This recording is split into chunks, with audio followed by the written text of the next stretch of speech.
আসসালামু আলাইকুম প্রিয় প্রবাসীরা। গতকাল হঠাৎ করেই সবার মোবাইলে এক অজানা আতঙ্ক এসে ধরা দেয়। একটি মেসেজ যেখানে লেখা ছিল 20,000 রিয়াল জরিমানার কথা। অনেকেই হতবাক, কেউ কেউ ভয় পেয়ে যান, আবার অনেকেই আমাদের কাছে বারবার জানতে চেয়েছেন, ভাই এটা কি? আমি কি ভুল করেছি?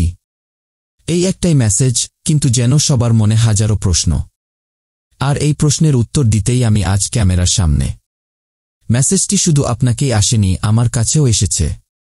আপনি যেই মোবাইল কোম্পানির সিম ব্যবহার করেন না কেন, সবার মোবাইলে এসেছে এই সতর্কবার্তা।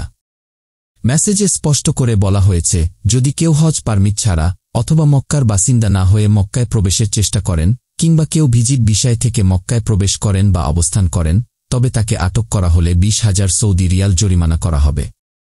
এটি মূলত সৌদি সরকারের পক্ষ থেকে একটি সতর্কতা, যাতে হজ মৌসুমে অপ্রত্যাশিত ভিড় এড়ানো যায় এবং নিরাপত্তা বজায় রাখা যায়।